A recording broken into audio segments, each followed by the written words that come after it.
springtime, I will actually have 3 books out. So one, thank you very much. One is an anthropology where I'm co-authoring with some other dynamic women leaders. And the other two, one is basically the title of my speech that I'm giving to you guys now, Do Your Part. And then the last is actually for my chapter of the joint anthropology book. My chapter kind of singly where people can come back and do exercises and so forth. I'm also a certified licensed life coach and leadership coach. So that means I can work with people on both spectrums. I work one-on-one on the individual side, one-on-one, and also groups. And then on the business side, I coach groups of leaders. Okay, so how did all this get started? Well, actually, it was birthed from me losing weight.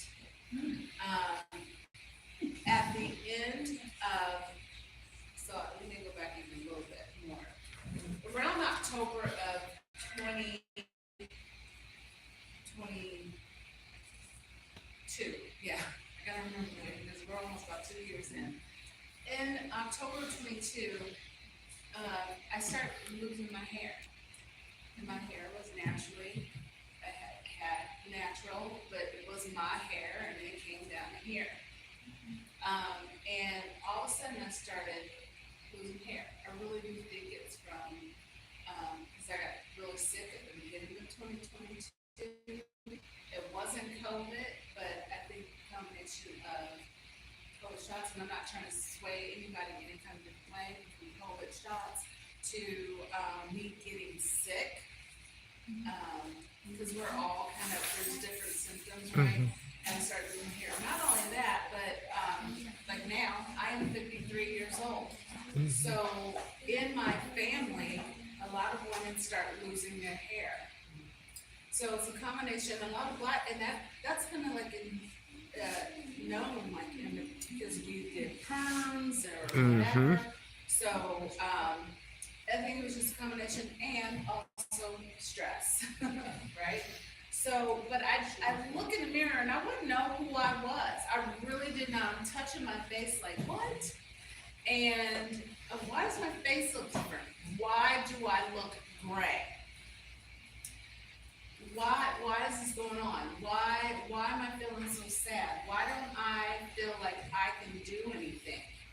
And then eventually in December, I got on the scale and I weighed over 300 pounds. So I'm on the scale and I see a 3. And I had already started like around November 22 to try to start losing some weight. So I really do believe that I had lost some then. Come on in.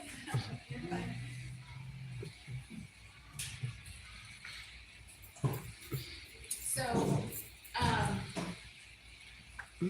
but the scale was, as the 3 popped up, then a 0, and then how dare the 5 show up, right?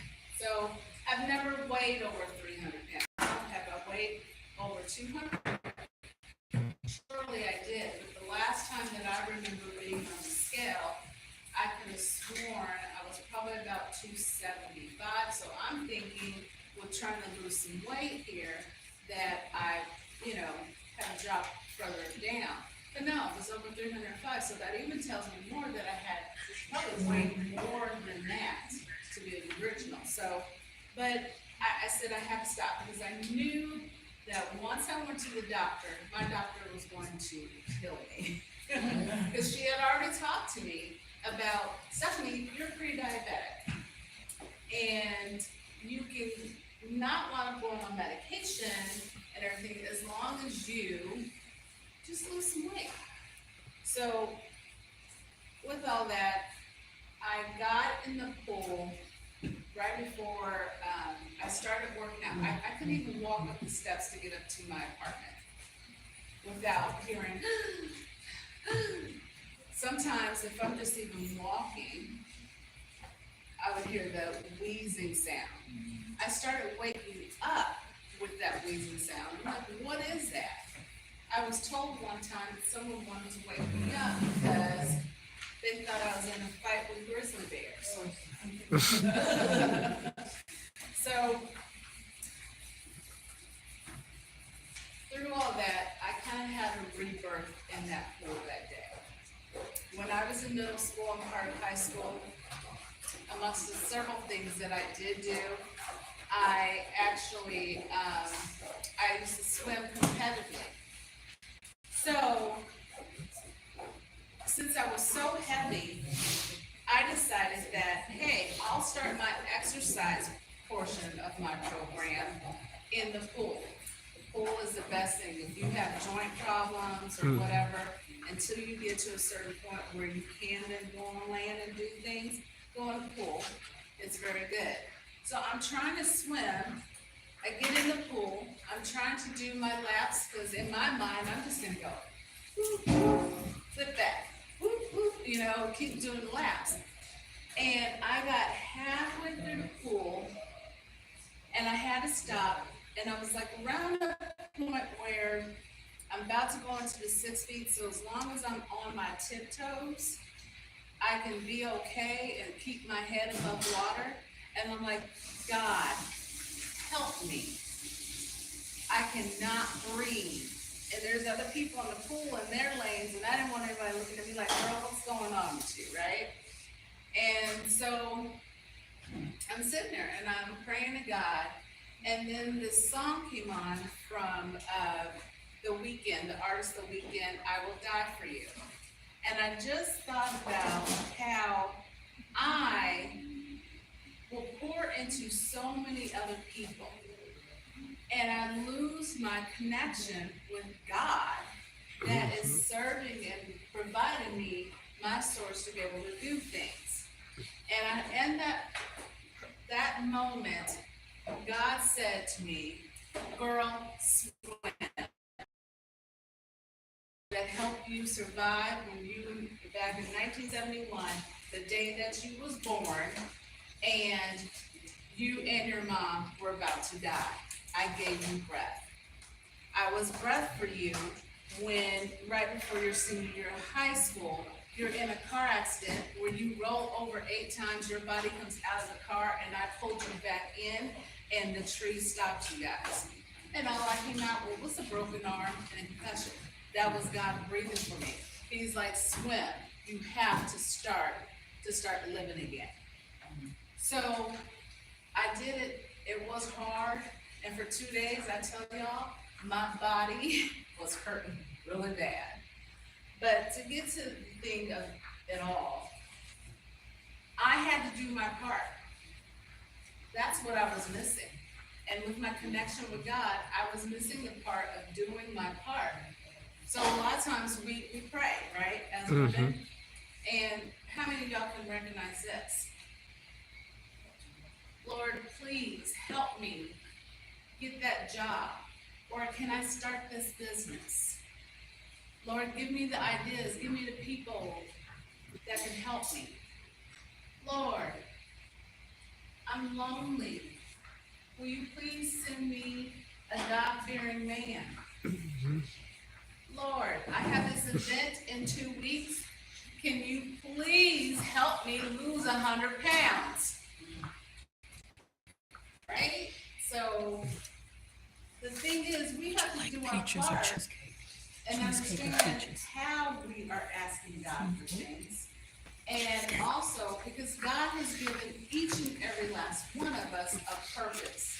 Each and every last one of us has something that is spectacular for ourselves. But sometimes we don't listen to God. And just like April Showers is saying, how she's not in a competition with anybody. But we get mad at people because they're doing something that God has already provided to us to tell us to go after, and we don't do it. And then naturally, here we are trying to be in competition with somebody because we did not listen to God. Oh, so come what on. I would like for y'all to do is to understand, and a lot of things what we have to do our part. And the bottom line is, there's 4 essential key points that you need to make sure that you realize, okay, for you. In your daily conversations with God, you gotta take a moment and you gotta take the time to listen to what he is saying.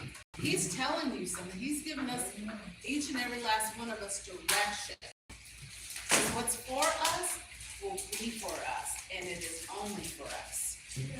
So, number 1, you need to make sure you come in, there's 4 R's. You need to make sure you replace yourself.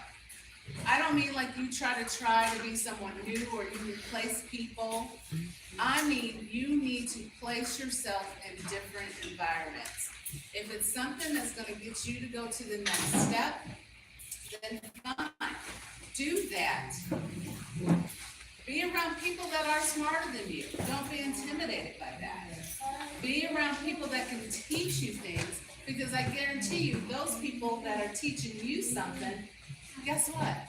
You can teach them too. Okay, so build your community. So replacing where you are and positioning yourself for better. Second is reset. It is okay. It is okay to do a reset. And so reset is what's going to move you along and continuously get you to grow. But you got to plan for it. You got to get organized. There can't be these haphazards, right? You do need to plan and you need to get organized, even if that means you need to go out and get the right credentials, the right education, take some classes or whatever. You have to reset your life. And then when you do reset your life, you need to do your part. You are going to be able to reset because you're going to learn the lessons from those things. And then you're going to be able to keep going. And then from that, you also need to know that there are going to be times you're going to have to refocus. Keep your focus on God, listen to him, and you'll be able to keep going. So this is what I call your personal life balance sheet. We talk about balance sheets in finance, you know, like we list all of our assets, we list what's going out and what's coming in and everything. We have to have a life balance sheet as well. And with these 4 R's, you can really keep your assets, which is the bottom line, it's you and your relationship with God. So I'm going to end there, just in case anyone has any questions. But there are a few scriptures, and it seems like the book of Psalms is like really important. 1, control your tongue, Psalms 12.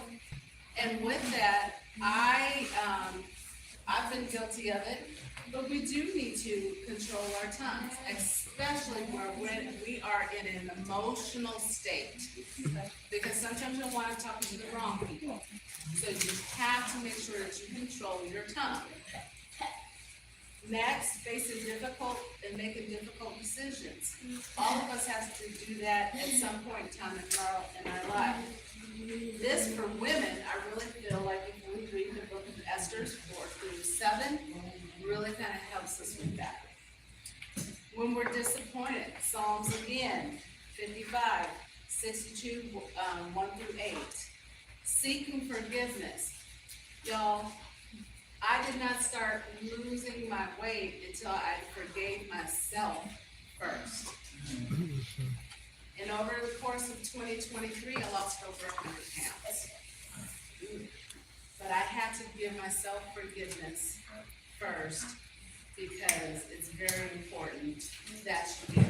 Because until then, you can't move forward. You may not forget things that got you where you were, but we also need to forgive people that helped us to hurt as well. But we also have to take accountability to realize that sometimes, and even if it is just the fact that you stayed too long in a situation, we also contribute to breaking our own hearts. So seeking forgiveness, most importantly, with yourself first. That's Psalms 32, 1 through 5, and then also Psalms 51. And last but not least, seeking God's help.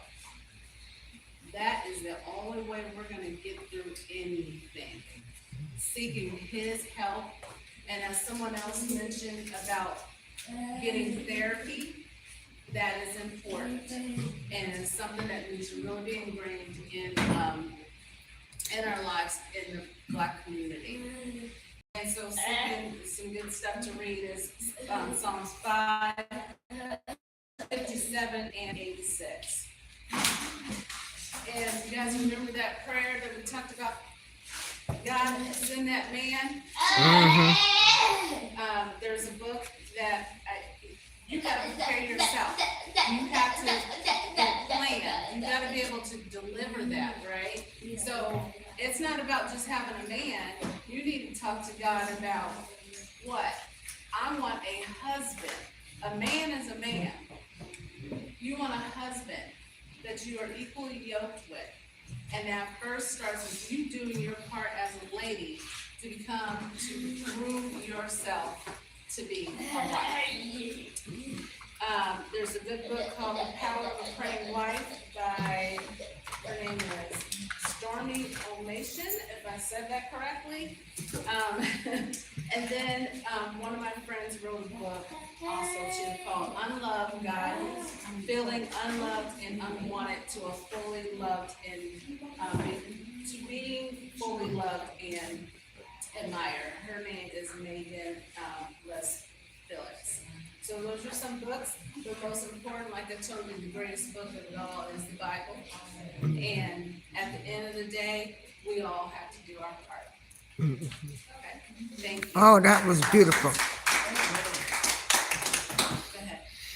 Okay, when you started off, you said that you didn't recognize your face and you didn't recognize you. Were you going through something that made you gain all the weight? Because you put on all the weight. Was it?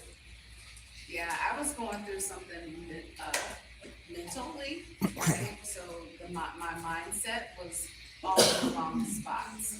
Okay. I was also going through something that's, my body, and that was my health.